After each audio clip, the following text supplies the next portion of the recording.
Bueno, buenas tardes a todos. Arratsaldeon mundu guztiari eta eskerrik asko etortzeagatik mintzalagun honetan gezurraren nagusitasuna zergatik ez diogu sinesten zientziari izenarekin. Galdera honi eta beste galdera batzuei erantzuteko pozik nago hemen egoteaz Clara Jimenez Cruzekin eta Javier Salasekin. Solasaldia hasteko pixkat atzera begiratu nahiko nuke, aurreko mintzaldiei begira, klima aldaketa hirientzat erronka izango dela eta horretaz hitz egin genuen, eta argi zegoen hor ez zegoela borroka bat zientziaren barruan, bi teoria baleude bezala, bat alde eta bestea kontra. Noski nabardurak eta desberdintasunak egon badaude gaiari buruz. Beldurrezko pelikula baten protagonistak garelako bertan gu geu.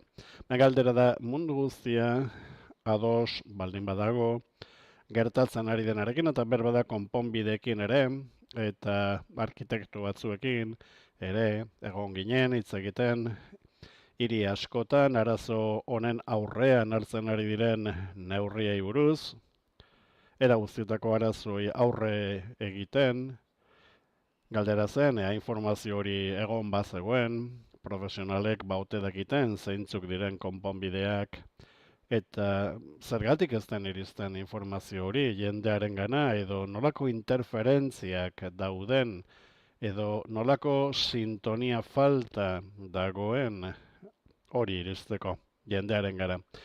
Horregatik, behar bada noski adarretatik joango gara, baina horretik hasiko nintzateke. Aldaketa klimatikoa nolatan bihurtu den arma politiko bat. Eta, nola den desinformazioa gai honetan nola egituratuta dagoen. Eta zergatik dirudien bizirik dagoen eztabaida bat, berez evidentzia zientifiko bat denean. Malditan argitaratu zen lan bat desinformazioari buruz gai honetan, eta ikusi genuen bazegoela arrazoi bat ulertzeko nolako desinformazio mota desberdinak dauden, eta kontua da desinformazioiek nondik datozen.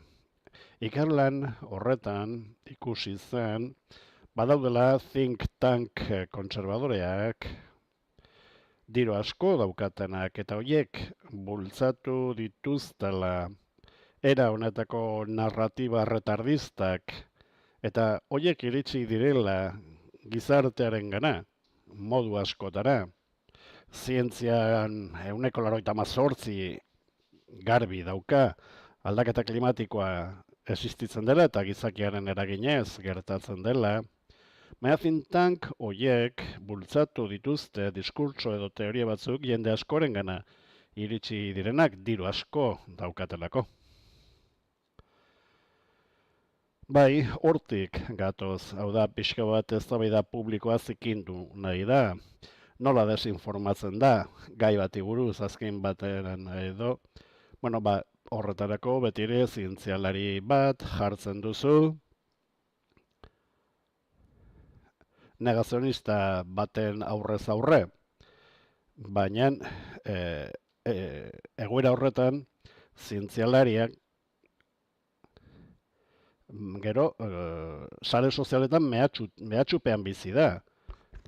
Ordan saltoa ez da bakarrik erreminta identifikagarre batzuetatik pasatu dela, edo enpresek sortzen dituztela elkarte batzuk, gero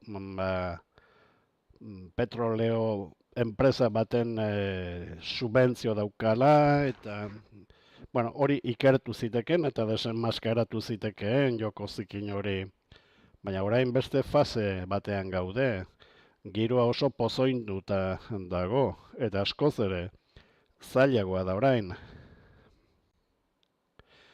Oraindik jarraitzen dugu zientzialariak eta negozionistak elkarren ondoan esertzen eztabaida baten, eta horrek ez dauka inolako zentzurik, ez daude maila berean. Bi jarrera horiek ezin dira egon, maila berean ezin dira parekatu inondikan ere, ez dira galaxia berberean bizi ere. Baina hori gertatzen ari da oraindik, eta bi diskurtsoak parekatu egiten dira, eta hori bezala beste gauza askotan ere bai. Behar bada zientzialaria desinformatzaile batekin jarri beharko litzateke. Bera, telebistan, Australian badago adibide bat, oso interesgarria, politikari bat, oso kontserbatzailea zen gizon zahar bat, armairutik irten, eta dio orain, benetan sinesten dut aldaketa klimatikoa gertatzen ari dela eta gizakien arruz dela. Eta hori izan da, programa bat ikusi zuela, telebista publikoan, jendeak galdetzen zizkion, bere zalantzak, halako jende talde bati panel batean, eta, era guztietako personak ziren, eta programa horretan, bazeuden 6 edo 5 pertsona, adituak hainbat esparrutan. Beti ere klimaren inguruko esparruan esan dezagun. Bazeuden ekonomistak, klimatologoak, geofisikoak, gauza guzti erantzun alizateko orduan, jendeak galderak egiten zituenean, benetako galderak egiten zituenean, jendeak eskubidea duelako galdetzeko eta jakiteko, susumak izateko ere bai. Orain jendeak galdera zuhurrak egiten zituzten eta adituak zeuzkaten erantzuteko, ez txoro flauta batzuk edo desinformatzaile bat, orduan zirko bat egon beharrean, erantzunak ematen ziren ez zegoen intoxikaziorik, inori interesatzen ez zaion leku batera eramanez eztabaida. Orduan politikari horrek esan zuen, bai, orain ulertu dut, konbentzitu nauzue. Orduan, benetan informatu nahi balin badugu, egin genezake, baina telebistan errazagoa da, bestelako ikuskizun bat egitea, Ristoren programa badaude batzuk baietz, beste batzuk ezetz esaten dutenak. Honen aritik, nolabait, planteatzen ari zarete terraplanistak ikuskizunetik ateratzea.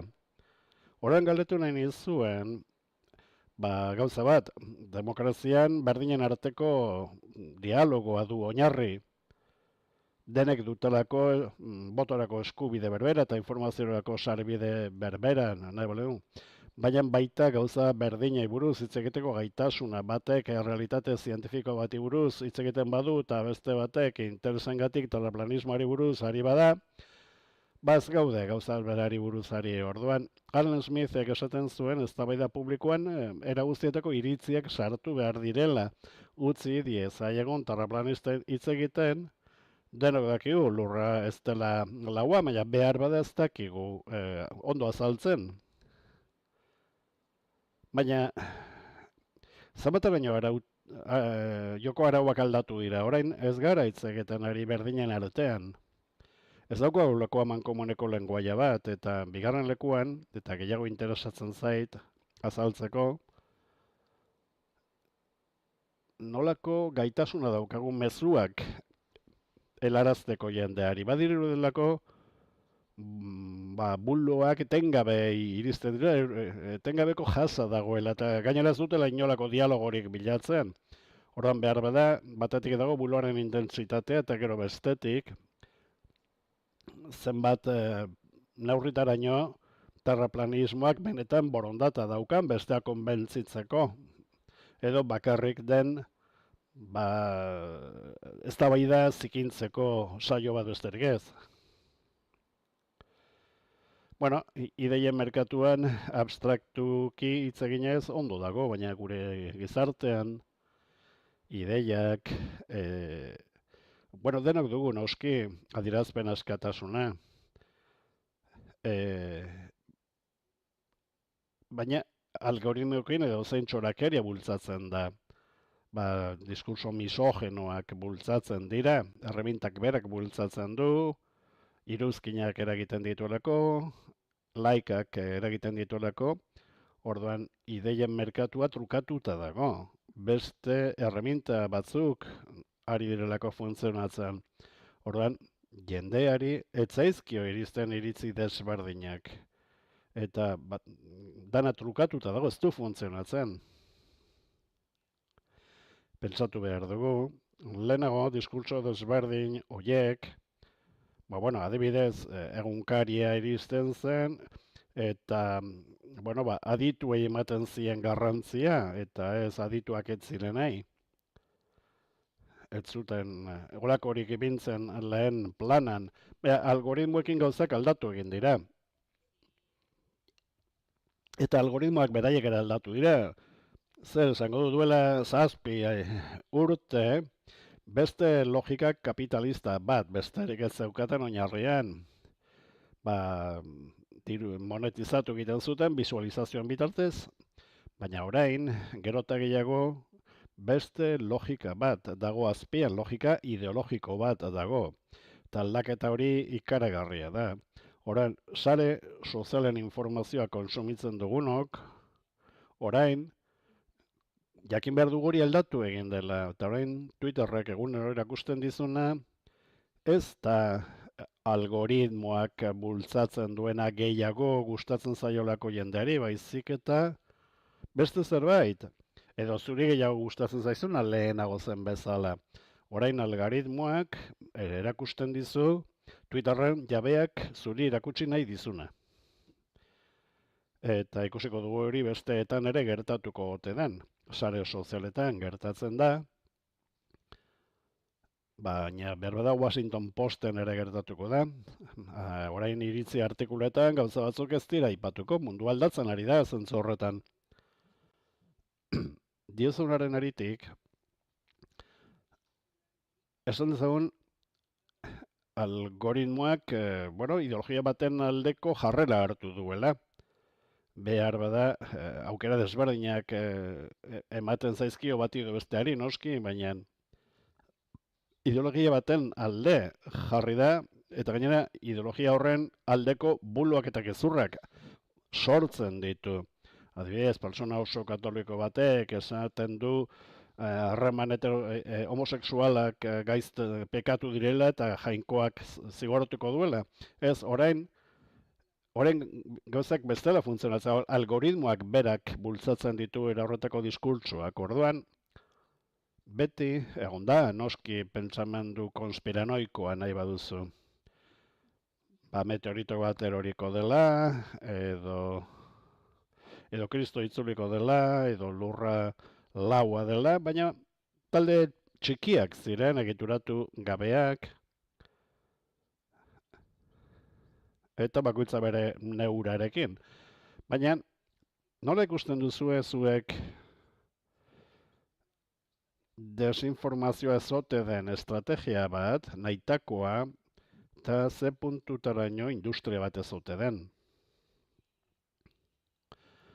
Nik esango nuke desinformazioa aspaldi bizi dela gure artean, eta horregatik orain eragina handia dauka, baina aldatuz joan da denboraren poderioz. Pandemia izan zen inflexio puntu bat. Bertan, bapatean, zuk aipatu dituzun talde horiek elkartu egin ziren, hasi ziren elkarrekin azitzen, aliantzak egiten, eta hazi egin ziren, handitu eta zabaldu egin ziren. Pandemiak dena aldatu zuen. Baina gero bestalde, batzuk izan gara oso naifak, pentsatuz behar bada talde horiek hori besterik ez zirela. Guk aztertu genuen Telegrameko kontuetan zeintzuk izan ziren gaztelaniaz desinformazioa gehien zabaldu zutenak COVID-erekin. Eta horiek berak Ukrainiako gerraren hasieran danak Putinzaleak ziren. Beraz, garbi dago hemen zerbait gehiago dago, kontua ez da bakarrik koordinatu egin direla, hemen zerbait gehiago dago.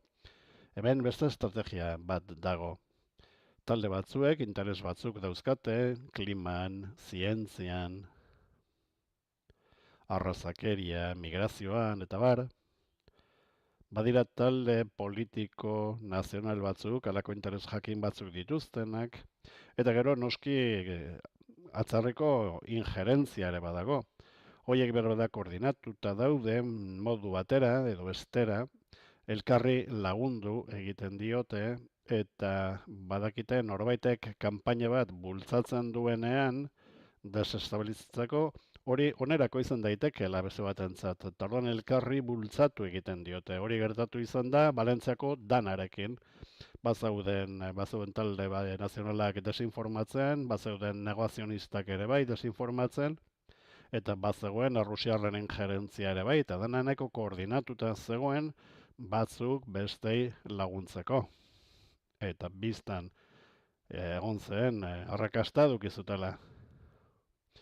Danaren gaian argi ikusi zen, bakoitzak bere desinformazioa bultzatzen duela, tsunami bat sortzen dela, eta bakoitzak komeni zaion diskurtsoa bultzatzen duela, batetik zeuden, Voxen inguruko jendea, diskurso arrazistak bultzatuz, esan ez laguntza bakarrik Espainiarrentzat, beste batzuk, aldiz, klimaren arazoak ukatzen ari zirenak. Hau da, bakoitzak bere mezua botatzen zuen gaiaren inguruan, baina azkenik bai esan daiteke halako ari aman komun bat zegoela guztien artean, eta noski jende honek konturatu behar dugu industria bat dela, erabat profesionalizatuta dagoela eta aprobetxatu nahi dutela pertsonekin jolasten oso ondo dakite.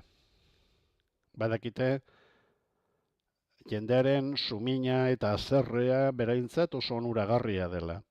Orduan, era horretako mezuak bultzatzen dituzunean, hilakoak, jendeak, arreta ipintzen du, noski eta gainera Valentziaren kudeaketa politikaren arazoare bazegoen gauza asko. Horren, zuk esatuzu, desinformazioa dago, ja, baina laguntza ez da iristen ari, esaten zizueten baitare.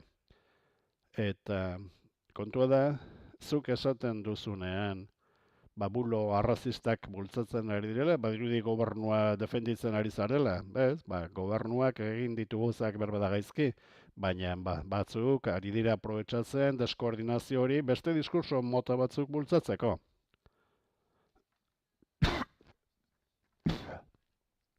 Danaren adibiderekin jarraituz, zegoen, hau ez da hutsetik ateratzen.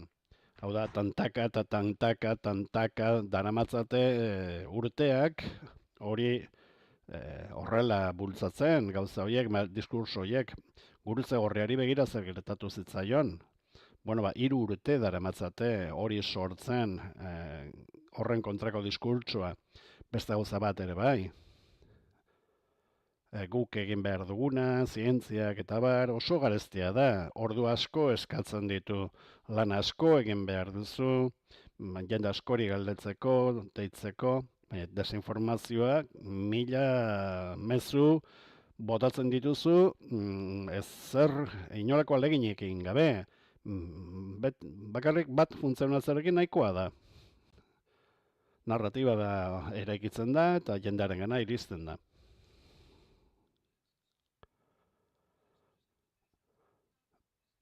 Badago gauza bat interesatzen zaidana.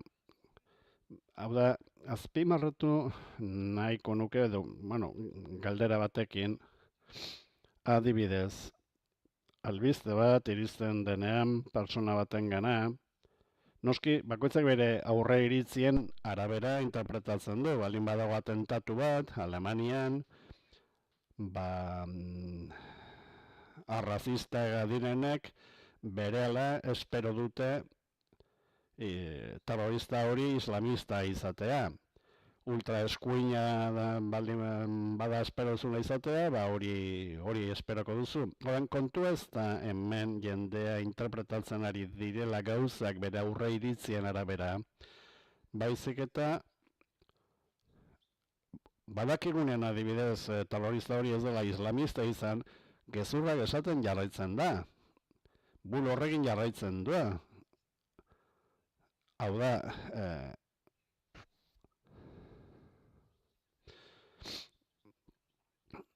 bakoitzak gure aurreiritziak ditugu, hori noski gauza bat da, baina beste alde batetik, gezurretan jarraitzen dute, hau negozio bat da.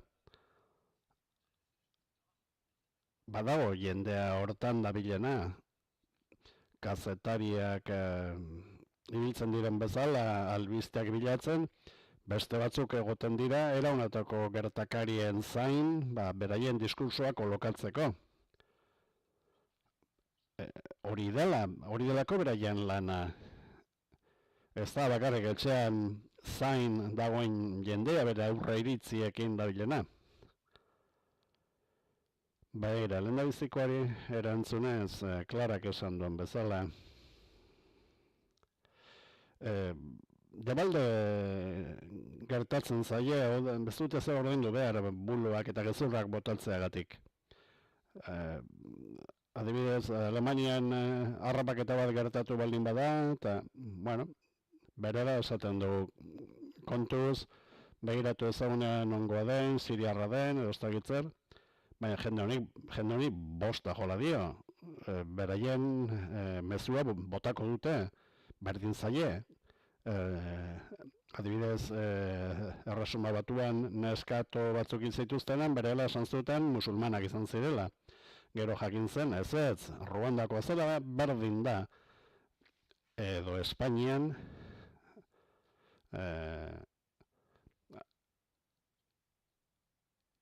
herri batean gertatu zenen arazo bat, Albise Perez berela hasi zen, esaten herri horretan men asko zeudela edo meskita bat zegoela. Hau da, jende horri ez dio faktura pasatzen gezurra esateak.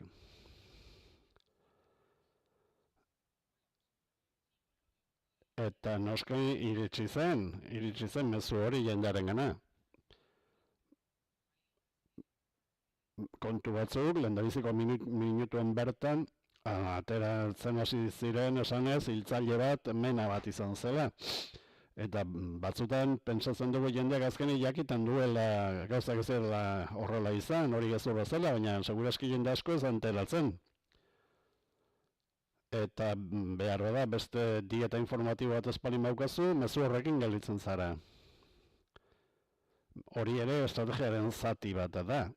Pertsona batzuk, puntu batzuetatik bakarrik informatzen da, eta horon berdin da zer kontatzen dien beste norbaitek. Gure munduan gero eta gehiago gezurretan aritzeak ez du konsekuentzerik, ez du ondoriorik. Eta nik esan nuke, hautesleen artean gezurrak ez duela ondoriorik izaten jende horrentzat, hausle askorentzat, are gehiago ondo hartu eta guzti egiten dituzte gezurrak beraien aurreritzekin bat baldin badatoz. Oso kezkagarria da, noski. Egia balioa galtzen ari delako.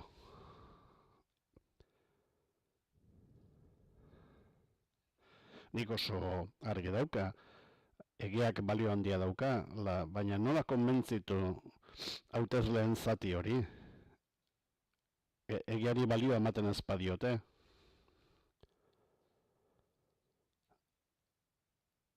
Begira,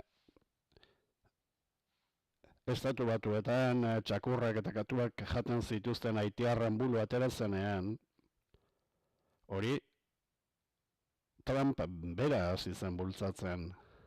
Eta Barnesek tweet bat ipini zuen.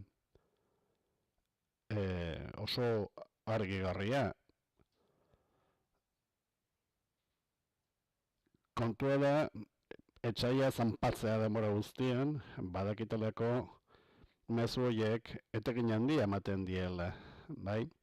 Hau da, kontrakoa zirikatzea berentzat onuragarria da. Hau da, proren kontrako mezua zabaltzen delako. Eta industriaren kontua, nik uste baiez, badagoela industria bat.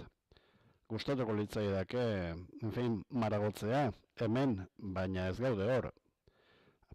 Ikerketa falta da, horri buruz, eta Malditan unitate bat sortu dugu, era horretako ikerketak egiteko, baina gauza batzuk oso garbi daude. Desinformatzaileek oso trebeak dira komunitateak sortzen. Eta gainera, lortu dute komunitate horrek ordaintzea horretara dedikatzeko. Hau da, gezurrak botatzen egoteko.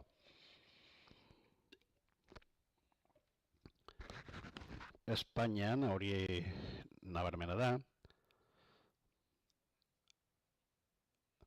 Baina kanpotarren injerentziaren desinformazioa ere existitzen da. Diru asko daukate eta egitura handiak daude. Pravda sare bat dago, desinformazio kanpainak bultzatzeko mundu osoan. Adibidez, Paiporta joan zirenean, poliziak lagundu ziola zerari, presidenteari eta hori zabaldu zen. Edo sortu zituzten beste sare batzuk, gizarte sareetan, desinformazioa bultzatzeko Alemaniako hauteskundetan. Jendea hautesleak engainatzeko gauza horiek ezagunak dira. Web horri horiek eguneratzen dira. Eta kanpaina bat bultzatu nahi dutenean, berehala bultzatzen dute eta koordinaturik ekiten diote.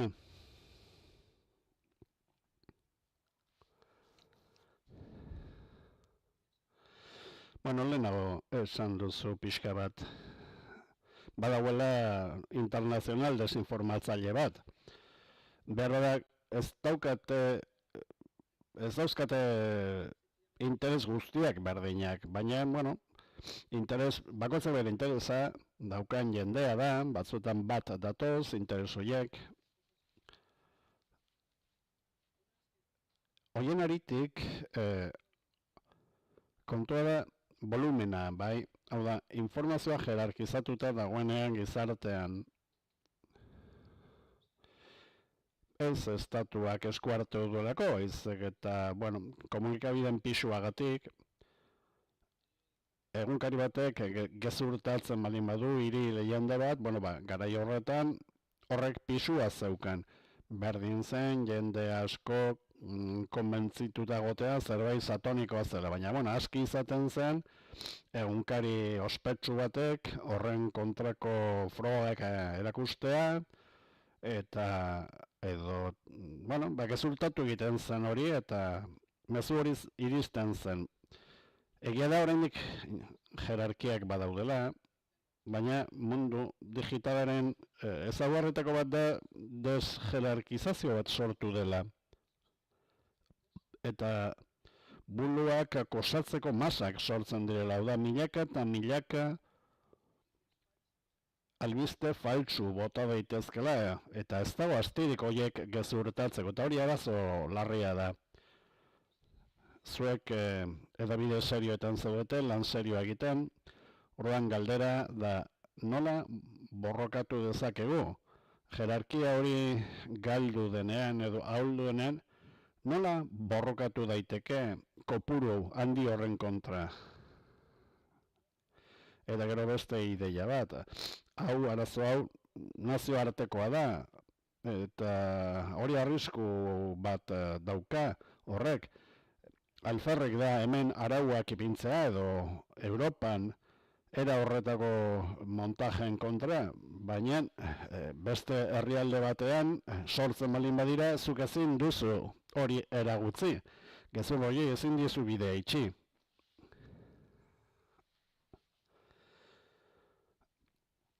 Gezurtatzeko gaitasuna dela eta arazo bat dago. Adibidez, orain, Trumpek zer egiten du. joko zelaia dekretuz bete egiten du, hainbat dekretu botatzen ditu, hainbat agindu ematen ditu, egunero, 200 sinatzen ditu, batzuk faltsuak dira, batzuek funtzionatzen dute, beste batzuek ez, baina ezinezkoa da uholde horri aurre egitea. Guztiari ezin diozu aurre egin. Eta ezinezkoa da ikustea horietako bakoitzarekin ze gertatzen den, funtzionatzen duen ala ez, gezurra den ala ez. Bueno, hori kognitiboki ezin gara iritsi horri aurre egitera, ezin gara guztira iritsi. Eta epaile batek geldiarazten badu ez dakit zer,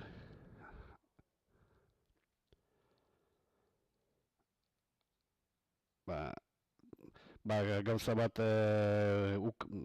geldiarazten bali maizute, orduan transen gaira pasatzen zara, edo emakumeen gaira pasatzen zara, eta orduan ezin diozu horre guztiari aurre egin. Bueno, Trumpen kasuak beste leku batera garamatza, noski. Malditan egiten dugun gauza bat, gezurtatzen ibiltzen gara askotan, batez ere inpaktua edo eragina aztertzen dugu. Hau da, zerk daukan erakarpen gehiago, gure komunitatearekin testeatzen ditugu gauzak, edo nork bidali dezake iritsi zaion desinformazioa, eta behar dagunean 200 eta 600 edo 1000 kontsulta iristen zaizkigu. Eta orduan ikusten dugu zer nolako desinformazioa iristen den. Oso garbi daukagu, lehendabizi WhatsAppen testeatzen dela eta funtzionatzen baldin badu kanpora ateratzen da. Orduan ikusten baldin badugu erakarpen indar handia daukala, orduan saiatzen gara hori gezurtatzen. Jakinik ezingo garela inoiz iritsi gauza guztietara.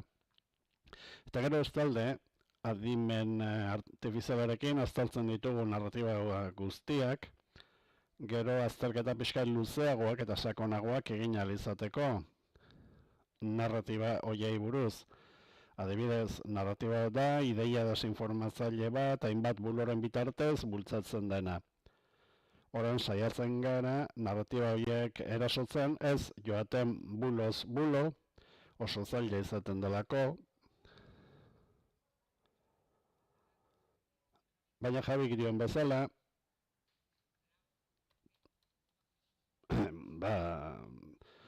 azken 3 hilabete hauetan mundu asko aldatu da Trumpen eraginez, Trumpek kolpe bat eman du mailaren gainean, eta estrategia hori 1000 gauza botatzearena, 1000 gezur, hori, dauzkan bozgorailu guztiekin ari da.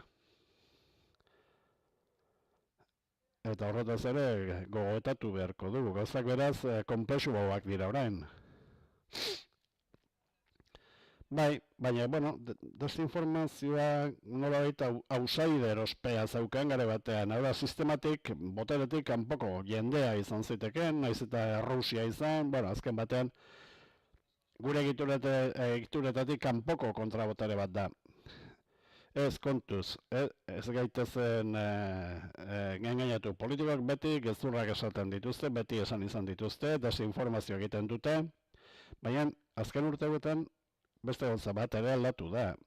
Eta da, politiko, profesionalek ikasi dute desinformazio kanpainik funtzionatzen dutela. Orduan, bereien kanpainetan, bi terreno horietan mugitzen dira. Bai, hala da. Gauza bada, kanpaina, politikoa, bestea da boz gorailua. Baina, Trumpen kasuan, berak erantzuten zion Wall Street Journaleko artikulu bati, eta bere argudio guztiak gezurrak ziren, frogatu zitekeen. Hau da, arrautzen prezioa, edo esnearen prezioa ez da jetxi, edo autoen prezioa ez, eta interestipuena ez da ere. Eta hurrengo tuitetan, Powellen kontra hitz egiten zuen, interestasa jaist zitezen, orduan, gero eta azkarrago daraman estrategia hori, eta gainera ez du jende askoren apoioa. Izan ditugu Espainian politikariek bultzatutako desinformazio kanpainak, eta nik uste dut gauzak orain abiadura handiagoan doala gezurra. Eta gainera, ja programan txertatuta dagoela. Zentzolutan bai, aldatu da panorama, zuk esan duzen bezala. Nik uste dut bizi izan dugun desinformazio handiko hamarkada honetan,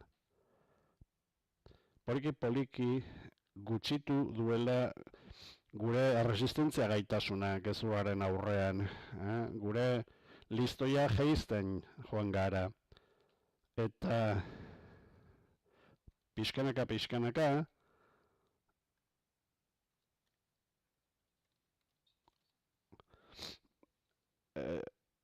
hasieran ere Trump hautatu zutenen nabiziko aldiz, ikusi genuen, lehendako estrategia batzuk bultzatu zituztela, baina hor testeatu egin zituzten orain egiten ari diren guztia. Hau da, joko zelaia zikintzen joan dira, Facebooken probatuz, edo WhatsAppen, eta pixkanaka, guztien artean, gauza hoiei aurre egiteko gaitasuna, gutxitzen ari zaigu. Orduan, puntu honetan, denok itxututa gaude, eta antsietatea sortzen du baita ere. Xokean gaude denok. Bera gutxiago, 10 urte daramatzalako hau ikusten. Baina, edabide batzuetan gutxi gora bera, baina hiritar normalok, hasi behar dugu, diagnostikoak egiten, adituetan oinarrituta,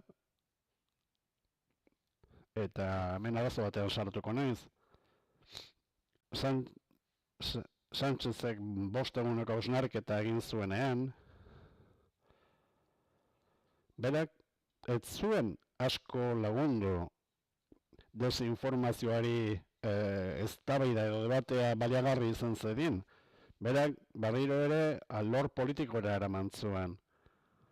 Eta benetan beharrezkoa da debate hori eztabaida hori, baina politizatzen denean zentzu txarrean esan nahi dut. Orduan, okerrago gaude. Badirudi desinformazio horren kontra gaudenean, badirudi Sánchez defenditzen ari garela, eta orduan ezingo dugu erakarri jende bat, arrazoizkoa izan daitekena, eskuinean daudenak. Berela polarizazioa dator, baina, arazo hori guztiok daukagu. Eta badago beste gauza, nik ez daukat kristalezko bola bat, ez dakik gertatuko den. Nire beldurra handienetako bat zera da. Normalizatzen baldin badugu egiaren balioaren galera, behar bada beste alderdi batzuk hartuko dutela estrategia hori. Zer, ari dira karta markatuekin jolasten. Horren, arrisko hori daukago, berro da hori gertatzeko arriskoa dago, eta Estatu Batuetako kanpainean, beste maila batean, demokratek ere beraien kanpainak bota zituzten, era honetakoak ere bai. Eta hori egiten hasten baldin bagara, demokraziaren egonkortasuna pikutara doa. Bai, hori entzuten da, guk berdinen beharko genuke, haiek egiten bezala, baldin badakigu nola egite duten, guk ere indezagun. Bai, hori entzuten hasi da. Guazen konponbideen alorrera, pentsatu ezagun nolako konponbideak egon daitezkeen, 3 esparrutan. Bat, lege aldetik. Lehenago esan duzu, Pedro Sánchezen hausnarketa egunak eta buloen kontrako legea egiteko asmoa. Bueno, galdera batzuk dauzkat. Zer posibilitate dago gezurrak zigortzea, ikusita nazioarteko estrategia bat dagoela, eta legeak alperrik daudela horren kontra. Edo posibilitateak badaude hori mozteko beste lege neurri batzuekin. Bueno, desinformazioaren kontrako legedia egon badago. Digital Services Act, Bruselan dagoena, badu jokamolde kode bat, plataformek desinformazioaren zabalkundea mugatzeko. Zer egin behar da? Ba, aplikatu. Brusela, bueno, pixka bat ez dute zer egiten. Banzek esan die, Twitter izuna epiztamolean zuen, bagoaz otanetik. Orduan, zer egin behar da, lege horrekin? Ba, aplikatu. Orduan, Espainian edo Bruselan edo lege horiek ez dira inora iritsiko. Arazoa, orain da, DSA eztabaidatzen 4 urte eman ditugu. Orduan, ez baldin badugu aplikatzen hori, ez gara inora iritsiko. Berandu izango da. Bai, honetaz berak nik baino gehiago daki. Hau da, daukazun herramientaz pauzu erabiltzen zer gehiago egingo zu.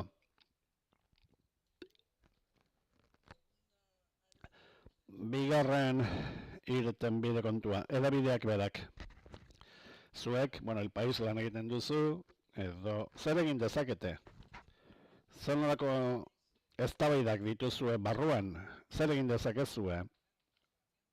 Egiten ari dira, edo ez. Bueno, ba, azteko hau dena serio hartu. Hau da, ez sartu politikoen jokoan eta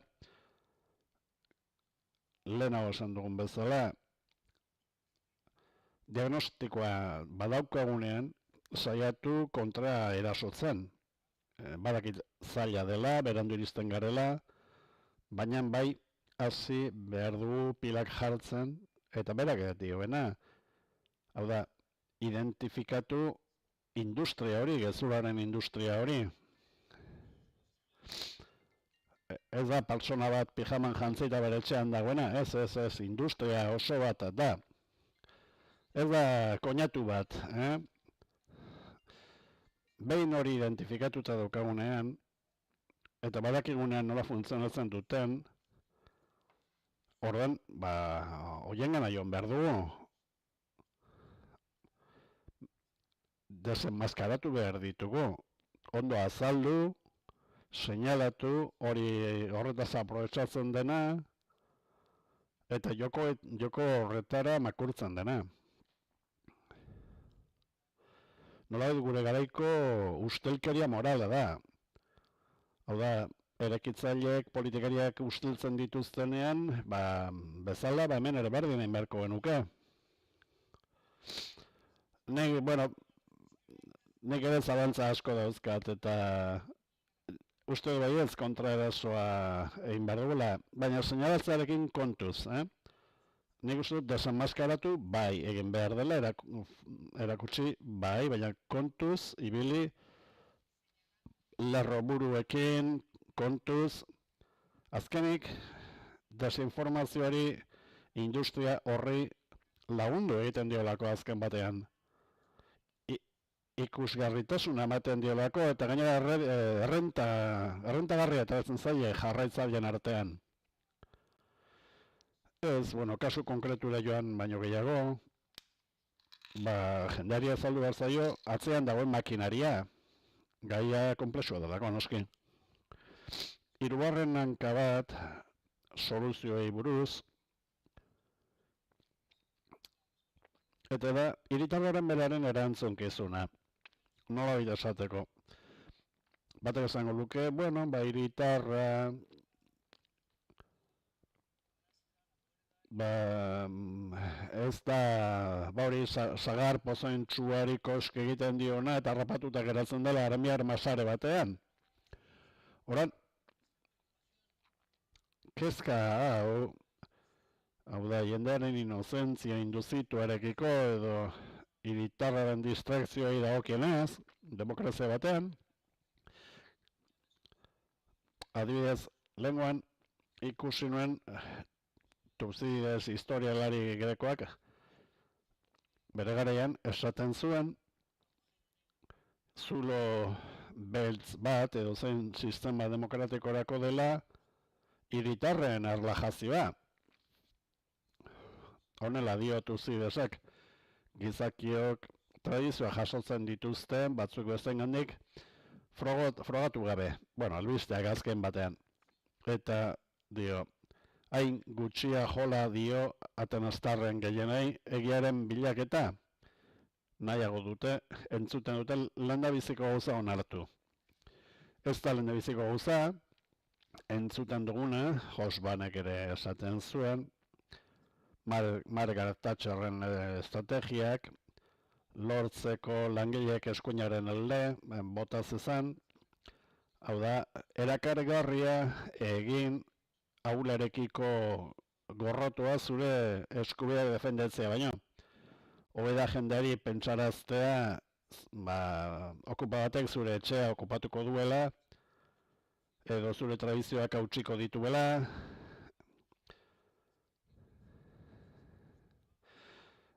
edo jendeari eroso hau gertatzen zaio hori pentsatzea, bere eskubideak gutxitzen ari dire zaizkiola pentsatzea baino. Eta hori etengabe ari da bultzatzen.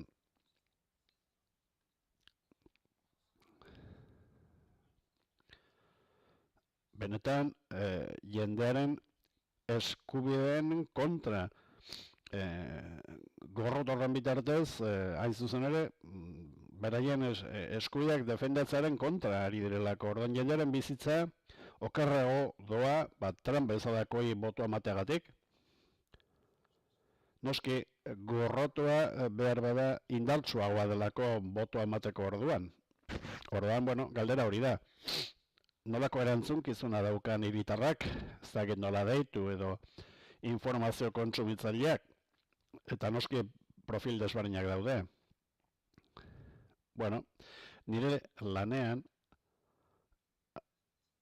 noski garrantzitsua da jendeak jakitea, batzuk nahita ari direla gezurrak kolokatzen, jendeak jakin behar du, ez daudela prestatuta ze gertatzen ari den ulertzeko, edo sumintzen diren albiste bat arrazagoa dela hori sineztea. Orain jendeari erremintak eman behar zaizkio, noski, baina hain abrumatuta gaude, hain zaila da guztiare aurre egitea. Orain jendeak zerin behar du,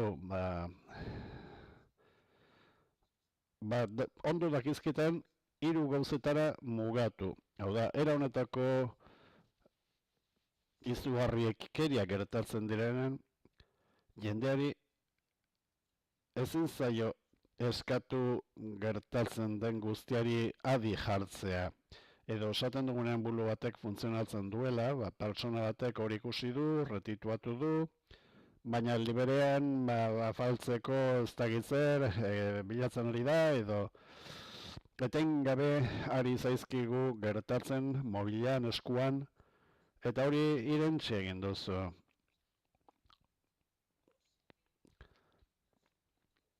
Baina egia da, jendeak badakizkila gauzak ez guztiak, baina bai asko, erreala jokatzen ari dela, badakizu esaten bali maizuta ez, hori gezurtatu daiteke. Beraz, gure gauzetan, izan gaitezke gure egunez eguneko faro bat gure ingurunean. Hortik abiatuta,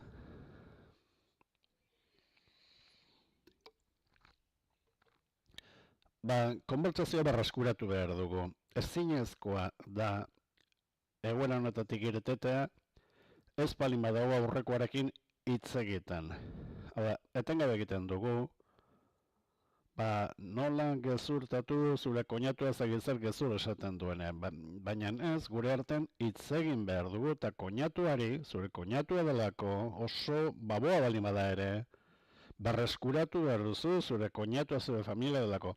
Ezin baldin bazara hori egiteko kapaza, nola eraikiko duzu egia bat gizartean partekatzo, beraz, zubiak eraikitzen hasi behar dugu jendearekin.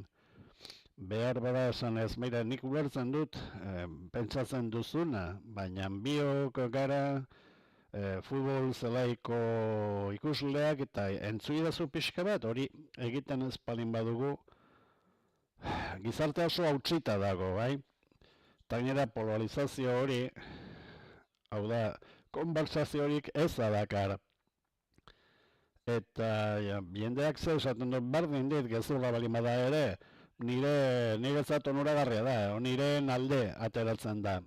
Futbolean bezala, beraz, guztientzat onuragarria den espazio bat behar dugu, espazio komun bat. Bai, nik uste dut empatia asko beharko dugula jendearekiko, konbertsazio espazio dugune horiek barraskuratzeko. Eta gero malditan, ari gara zerbait probatzen ikusiko dugu funtzionatzen duen,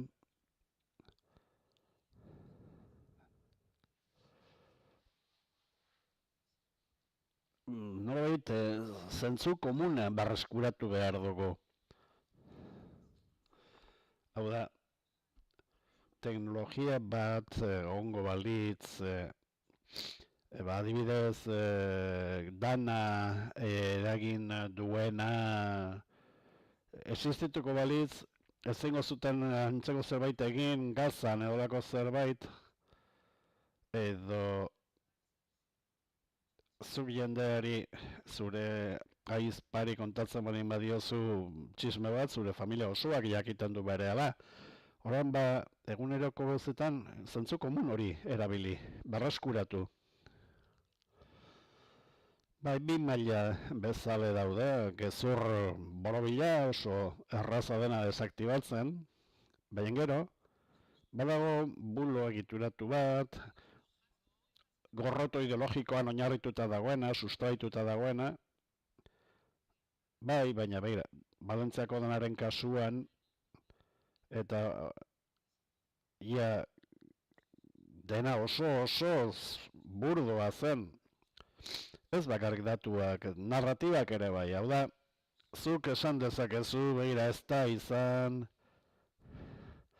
etorkin islamiko bat, aleman horiek hil zituena, baina ez palin baduzu hausten konspirazio plan horren ideia, orain bada joera bat, irten bidena de kazetaritza ditzen dena, eraso nahi dio, beti gauza negatiboak esatearen ideia hori, edo, badago mantra bat ez, kazetarien artean, txaba espalin bada ez albistea.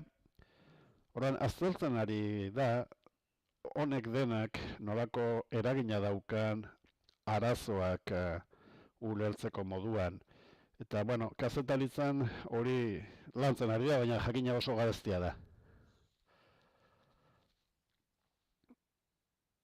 Javier eta Clara, eskerrik asko, ez zaituztet despeituko, orain publikari emango diogu hitza. Nik uste dut, gauza oso interesadak esan dituzuela, baina jendeari hitza eman baino lehen,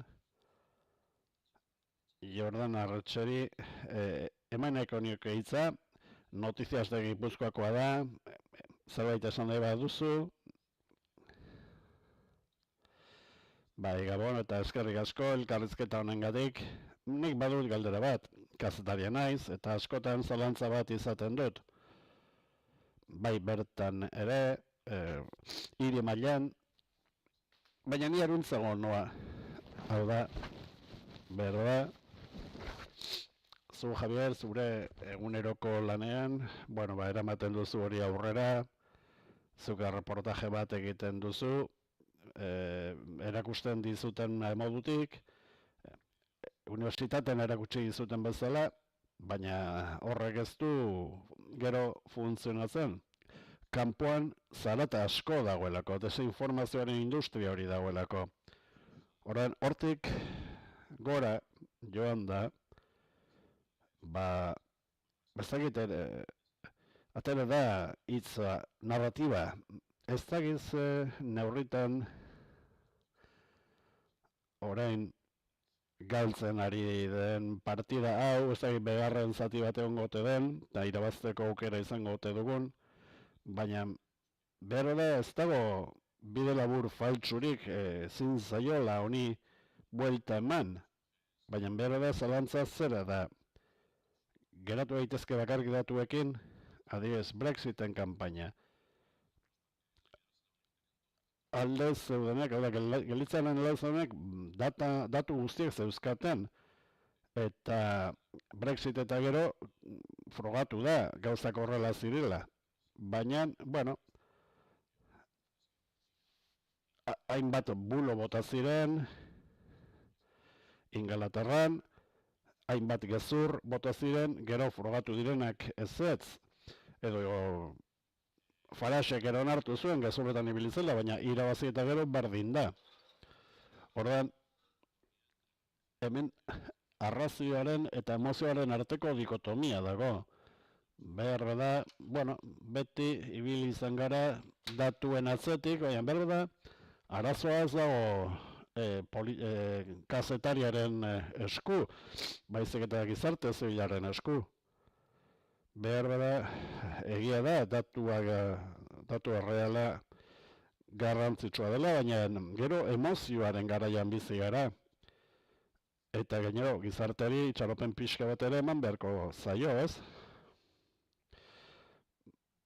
Bai, ados nago, nik uste dut, informatzen dugunean, bueno, batzuk baituzu datu batzuk, albiste bat, baina zuk egin duzun testutik aruntzago bizitza dago, eta hori ere jaso behar duzu. Hau da, zuk zerbaiten informazioa ematen ari zarenean, badakizu albiste faltsuak egongo direla, lekuren batean argitaratuko dutela, ez dugu hitz egin, baina hau guztia, edabidetara iristen ari da, eta ulertu behar dugu joko horretan ere jokatzen ari garela. Horan, jendeak, baldin badauka denborarik pentsatzeko, ikusi behar dute non ari diren gauzak egiten, eta gure arazo da askotan idazten dugula pentsatuz harreman ezin hobea daukazula zure irakurle abstraktuarekin. Baina ez gauzak ez dira horrela, entzungo du gauza bat, entzungo du kontrakoa, gauza faltsu bat. Beraz, jakin behar dugu, nolako munduan gauden, nola funtzionatzen duen. Lehengunean eztabaida bat eduki genuen, erredakzioan, etorri zitzaizkigun kontatzera nola azaldu gauzak kontua gurekin, kontu gehiagorekin, eta atera zen, adibidez, hilketa baten kasuan, esan beharra zegoen ala ez nongoa zen hiltzailea. Baina jakin behar dugu, informazio hori poliziak ematen duela eta aterako dela beste egunkari batzuetan. Beraz, ezin dugu tramparik egin, pentsatuz gauzak ez ditula irakurriko. Ez du irakurriko hori gure egunkarian, bai besteren batean. Beraz, albiste bat ematen dugunean, hori pentsatu behar dugu. Sistema oso zikinduta dagoela, eta hori kontuan izan beharko dugu. Hau da, halako notizia faltsu batek izan badu eragina, nork atera du? Eta hori egiteko gorik badago, ala ez? Ez, adibidez, orain sumario asko atera dira desinformazioaren inguruan, adibidez, Podemoseko zerak politikariak karatzeko, orain ateratzen ari da, eta, bueno, gu jartzen genuen, eta, bueno, edabide publiko bat, edo argitaratu da, ba ez, El Mundok argitaratu zuen. Hori egiten ez baldin badugu jendeari esaten, ba, azkenik, mezu klasikoa, edabideak, politikoak, idazleak, ez dakitzer, ba ez, batek ondo egin du, beste batek gaizki egin du. Eta guk hori egiten ez baldin badugu ondo, ba ez, desinformazioari buruz ere informatu behar dugu. Eta horrek ere ondorioak ditu. Noski, abokatuak eduki behar dituzu, gero kereilak iristen direlako. Hori egiteagatik hain zuzen ere. Ez da, El Paisekin zai gertatzen dena, gurekin bai. Ez, erraza ez da, baina kontuan izan behar dugu, noski hori existitzen dela. Espainian ez dago slaps, baina Europan kazetariak slapsekin bizi dira eta 3 hilabetez behin joaten dira epaiketa batera. Arrazoi horiengatik.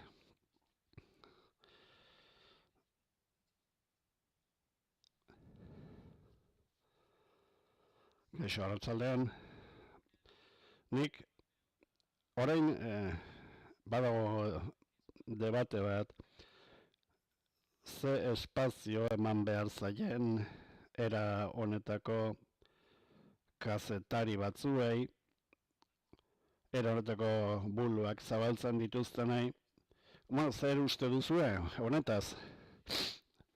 Eta gero, badira zenbait zientzialari, divulgatzaile, nik adibidez gizarte saretan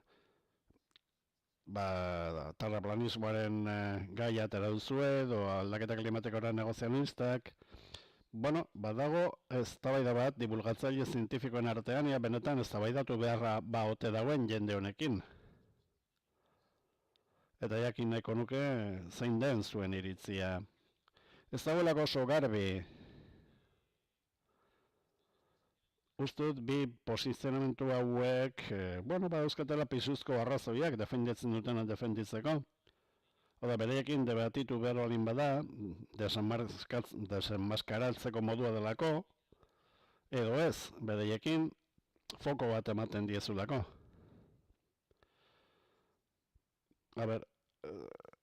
Zuk esan duzu, zuk batez ere kongresuari buruz hitz egiten ari zeinen, bai? Kazetarietaz. Ez da bai da orain, batez ere launon dago, ez? Ez da bai detan, telebista publikoan, lekua eman behar zaien era honetako kazetariei. Behar da gehiago gertatzen da kate pribatuetan, pseudo kazetariak gonbidatzen dituztela. Orain, zuek zer uste duzue? Batez ere buloen kontra borrokatzeko. Nik uste dut ezetz, baina nineko erradikala naiz. Telebistara joaten den jendeak dakien gauzei buruz hitz egin beharko litzateke. Tertulianismoa niri etzait, egin beharko litzateke nik ere. Benetan, nik desinformazioari buruz asko dakit, baina gainontzeko gauzei buruz ez daukat ideiarik. Horren, pertsona batzuek gaitasuna daukate, pixka bat hitz egiteko etxebizitzari buruz, pixka bat otani buruz, pixka bat egokoerari buruz, beretan izugarria da, baina ez da bat ere zinezgarria aldi berean. Baita preparatzen baldin badute ere. Orduan, ez dakit. Uste dut ezetz. Ez direla gonbidatu behar debate horietara. Nik uste dut terraplanista batekin hitz egiten duzunean, ez duzula desenmaskaratuko. Oso ondo prestatuta daude, oso zaila da. Izugarri ondo prestatu behar da. Eta bereen diskursoari buelta ematen jakitea oso zaila da.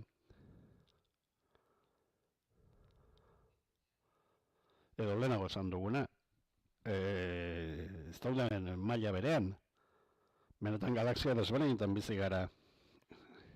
Zure galaxia beste bat da. Ezin dugu hitz egin horri buruz. Bueno, telebistek egite dute bekatu hori. Ulertzen da baita ere, personaia batzuk oso jugosoak direlako, hain zuzen ere hori bilatzen dutelako telebistan borroka horiek eta. Baina kontu zibilidarra dago. Nik zilegizko edabide batean ez nituzke sartuko. Arazoa zer da zilegizko edabide bat? Bai, hori esan nahi nuen. Hau da, desinformazioa ez da mugatzen erraza den zerbait, oso gauza porotsua da. Edo zen lakutatik kolatzen zaizu edabide batzuek egiten duten kalitatezko informazioa, baina aldi berean trampak egiten dituzte. Oso komplikatu da mugatzea. Zu zergatik publikatu duzu notizia faltsu bat, hori egiten baldin baduzu behin ja desinformatzailea zara, sistematikoki egiten baldin baduzu, zer da sistematikoki, edo kazetare beteko ondo egiten baldin badu, en fin, kasuz, kasu joan berko litzateke. Baina brotxagoa lodiko gauzak, adibidez. Beretan, tontuak gara. Hau da, aita santu baina aita santu zaleagoak izan nahi dugu. Eta zorrotz hitz eginez hau komunike bide bat baldin bada, eskubidea dauka, akaritazio izateko kongresuan, baina hori kazetariek ez dute erabakitzen, hori batzarrak erabakitzen du. Noski beldurra daukatelako, baina berdin da, botatzen baldin baituzte, botatzen dituztelako, botatzen ez baituzte ez dituztelako botatzen. Hau da, oso ingenuak gara, aspalditik, gauza hauekin. Kontua da, ez pasatu ez da bat ere. Hemen behar edaztiazu araza montatuko, baina beste leku batean montatuko izu. Horan berdin da. Berdin istiloak egingo izkizu zorrotzagoak izan beharra dago dena dela, eta noski lan hori egin behar da. Mugatu zer den edabidea, zer den kazetaria, eta bar. Baina bai, oso erradikalak izan beharra dago.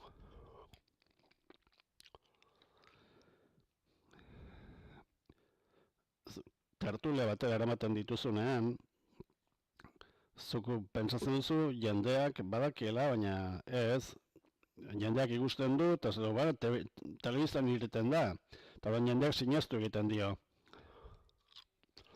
Eta gero galdera hori zer da edabide bat. Kontuan izan beharra dago,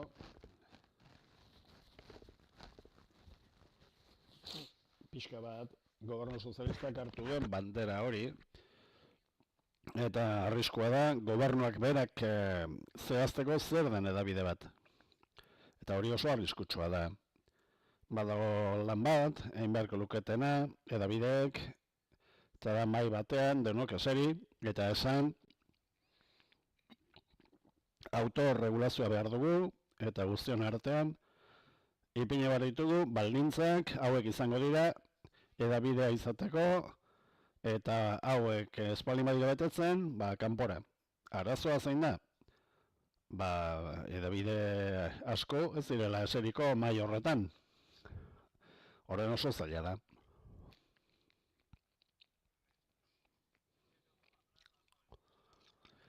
Ni zientziaren ikuspegitik hitz egin nahiko nuke, eta adibidez, aldaketa klimatikoa,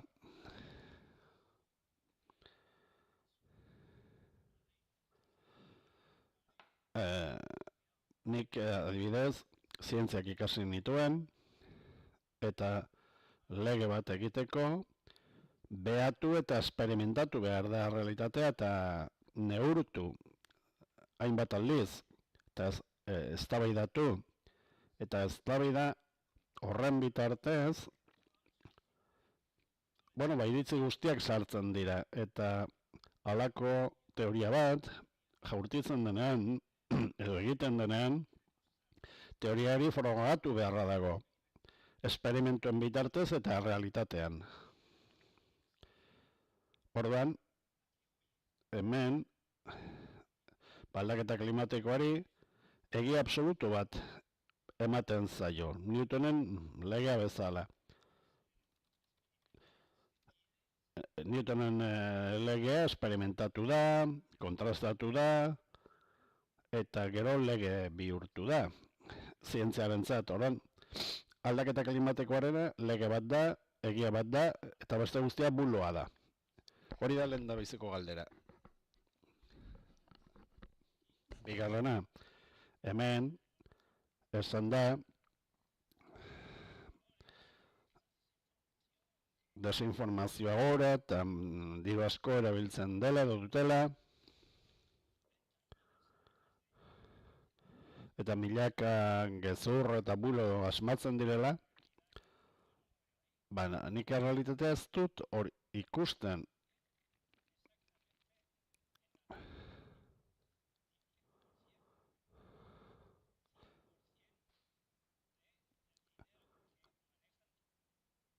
Barkatu arazoak dauzkagu mikrofono horrekin ez dugu ondo entzuten. Galdera da, nola kontrastatzen den errealitate hori batzuek egiten dutena? Benetako errealitatearekin, danarekin, adioz gertatu dena, han egon diren guztiek, hitz egiten duzuna beraiekin, haiek ikusi dutena, haiek jasan dutena, esaten da hori gezurra dela.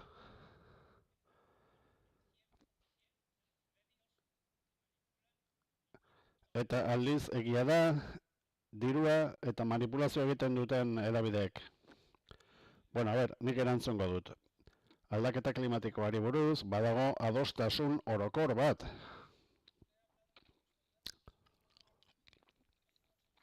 Badago adostasun zientifiko ikaragarri handi bat. Kontsultatu daiteke egin genuen lehendabiziko dialogoan, zuk diozu hitz egin duzula danako guztiekin, hori segurazki ez. Gero bestalde, eztabaida hauetan egiten duguna da, amankomuneko espiritu bat daukaten pertsonak. Hemen ez da eztabaida bat sortu nahi bi posizio antagonikoekin, baizik eta hurbil dauden bi pertsonekin ez dut uste gauza guztietan ados daudanik, eta ez dut uste biak direnik edabide berekoak. Klara ez da edabide batekoa, enpresa batekoa baizik. Javier bai kazetaria da. Beste galderik?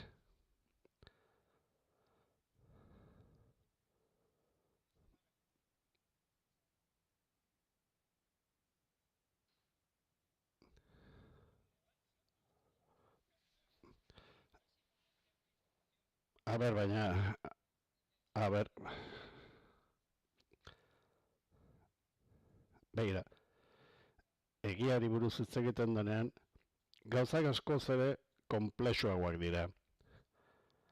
Orduak eta orduak eman genitzake hitz eginez, nahi duzunari buruz. Esaten duzu egia kanpoan dago, buluak barruan, ez dago egia absolutorik. Honetan ere ez. Kasuz kasu joan gaitezke, baina ez modulotara, ez garrerako inora iritsiko. Beste galdearen bat.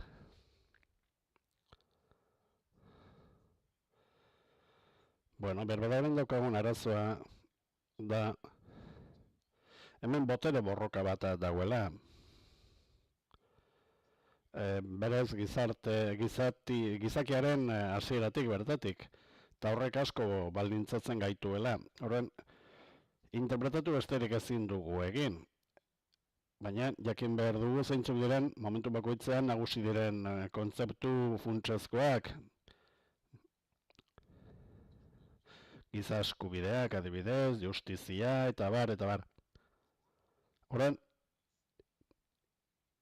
interpretazio guztiak manipulagarriak dira. estadistika erabiltzen duzunaren arabera, modu batera edo bestera erabili ditzakezu datuak, eta portzentaje desberdinak atera. Orduan, asko jokatu daiteke horrekin. Justiziarekin ere gertatzen da. Honen alitzateke zenbat eta lege gutxiago, hobe, horrek esan nahiko luke, herrialde horrek behar bezala funtzionatzen duela. Fede onaren bitartez, prestutasunaren bitartez, edo balio on guztietan oinarrituta, baina dana krisian dago. Eta gure munduan botere balin badago zarik garrantzitsuena oso zaila da dena. Zer egin liteke? Bueno, zuen iritzia jakin nahiko nuke. Nik uste dut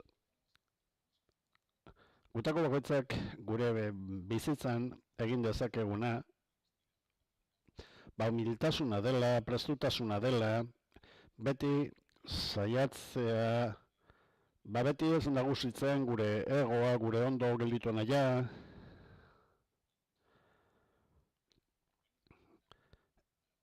eta ez jarri hori benetan behar dugunaren aurrean. Ze askotan adabakiak saltzen ari gara, eta adabakiekin ez dugu zer konpontzen. Arazo bat daukagu, eta saiatzen gara alfonbrapean ezkutatzen, eta ez konponbide bat bilatzen. Bueno, hori interpretazioa, eta nolako ekarpena egin guk, eta hori epailen sententzietan ere topatu daiteke. Alde esparru guztietan, zuzenbidean, zientzian, kazetaritzan, interpretazioa oso garrantzitsua da, nola interpretatzen dituzuen gauza. Kontrajarritako interpretazioak ateratzen dira datu berberetatik, eta ez du zertan desinformazioa izan. Nik hartu ditzaket datu batzuk eta beste interpretazio bat egin fede onarekin. Nire kontzeptua beste bat izan daitekelako. Eta hori gertatu daiteke. Beraz, prestutasunetik abiatuta,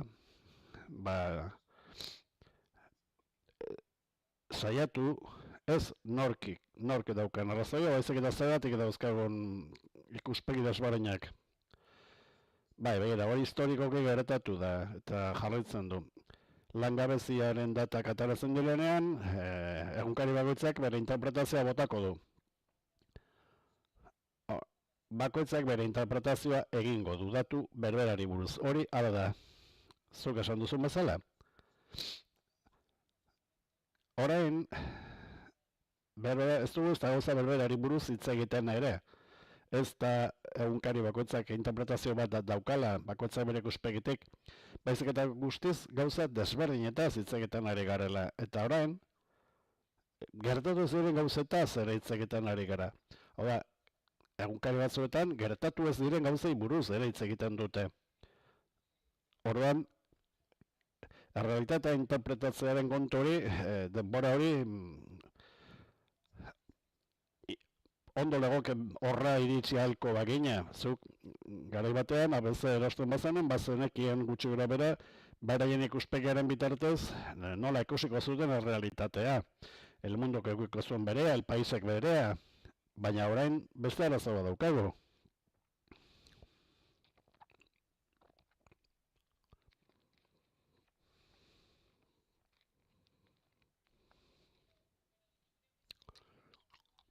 Baina, begira, zuk diozu, bakoitzak bere interpretazioak eduki ditzakela, baina argi eduki behar dugu beste zerbait. Legeak epaileek interpretatzen dituztela, eta inaren estatistikak soziologoek interpretatu behar dituzte. Eta horregatik, esaten dugunean zabait egia da, gezurra da, adituak ematen diguten interpretazioarekin egin behar dugu. Nik desinformazioari buruz hitz egin dezaket, baina ez dakit interpretatzen ineren datu soziologikoak, beraiei eskatu behar diete interpretazioa, eta esatea honek hau esan nahi du, honen eragina eta honen eragina dauka. eta kazetari bat nahastu baldin bada, edo Fede Charles egin baldin badu, edo nahi duzuna, eta beste zerbait argitaratu badu, edo tweet bat ipine badu, joan naiteke, eta esan begira, oker zaude, Fede Charles egin duzu, nahi duzuna, baina gezura da, esan dezaket, hori da kontua. Horren, errealitatearen interpretazio anitz horiek ezin ditugu egin denok. Minbiziari buruz ezin diot iritzia eskatu musiko bati, mediku bati baizik. Eta gero, kontu zibere, berda, bai, zer diren egin, esaten diren gauzak, nik asmatzen baldin badut, komunitate minorizatu bat, adibidez, indiarrena estatu batuetan, txakurra haragia jaten dutela, edo beren alabak desfiguratzen dituztela, eta hori administrazio amerikarrak bota du, hori asmatu egin dute, asmo ideologiko batekin, hau da, komunitate horri mina eman nahi diote. Gorrotoa sortu nahi dute komunitate horren kontra, asmatzen ari diren gauzan bitartez.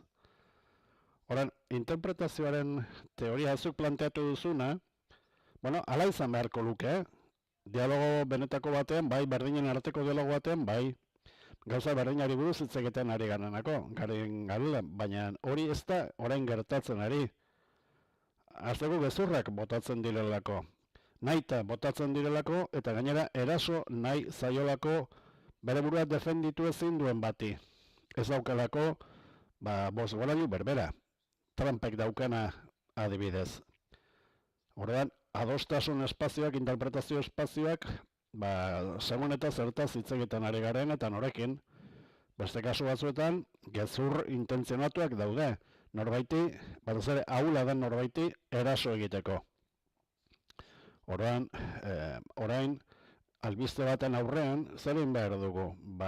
Ikusi ze egia, nolako egia maila daukan, ze interesa daukan, edo ze interes dauden horren atzean.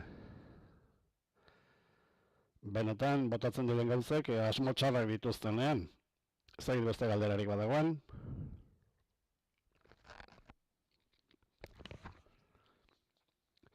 Bilera hauetatik burua bero ateratzen naiz eta oinak hotz. Ni hiritar arrunta naizenez, txotxonilaren teoria praktikatzen dut. Hau da, ikusten ditut pertsonaiak, baina ez dut ikusten nork manejatzen dituen. Horregatik oso zaila gertatzen zait egiazko informaziora iritsi ahal izatea. Orduan, hiritar arrunta naizenez, manipulagarria naiz, eta kostata iritsi naiz horretara. Noski telebistan atera da, egunkarien atera da, edo orain telefon atera da, eta egia izango da. Orduan, hori nola aldatu daiteke? Badago posibilitaterik? Kontsumitzen ikasi behar dugu. Berbada lehenago ingure batzuk bagen euskan, egunkariek ematen zigutan informazio bat, edo aldizkari batek, edo